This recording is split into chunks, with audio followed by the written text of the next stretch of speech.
తిరుమల వైకుంఠ దర్శనానికి మనం టికెట్లు అప్లై చేసుకోవాలంటే మన మొబైల్ ఈ సైట్ ఓపెన్ చేయాలి. తర్వాత దాని యొక్క అఫీషియల్ సైట్ ఓపెన్ అవుతుంది. ఇక్కడ వైకుంఠం ద్వారా దర్శన్ DIP అని ఉంటుంది. దాన్ని సెలెక్ట్ చేయండి. ఆ తర్వాత నెంబర్ ఇచ్చి లాగిన్ అవ్వండి. ఓటీపీ ఇచ్చేయండి. అండ్ ఇప్పుడు కొన్ని సెకండ్ల తర్వాత సైట్ ఓపెన్ అవుతుంది. గైడ్లైన్స్ వస్తాయి, చదివేసి అన్నీ ఓకే అయితే రైట్ ఇచ్చేసి సేవ్ చేసుకున్న తర్వాత మన డీటెయిల్స్ ఇచ్చి ఫోన్ నెంబరు అన్నీ ఫుల్ ఇచ్చేసి ఫోన్ ఐడి కూడా ఇచ్చేసి డేట్ సెలెక్ట్ చేసుకోవాలి. ఇక్కడ ఫస్ట్ డేట్ సెలెక్ట్ చేసుకునే కాడ మనకి ఈ విధంగా ఒక టిక్ మార్క్ చూపిస్తుంది. ఆ టిక్ మార్క్ చూపిస్తే జస్ట్ వైకుంఠ దర్శనానికి మాత్రమే టికెట్లు ఉంటాయి.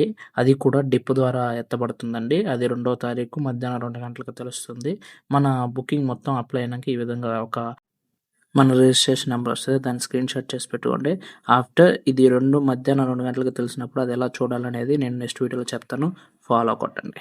Subscribe to my channel. Full video కింద ఉంది చూడండి.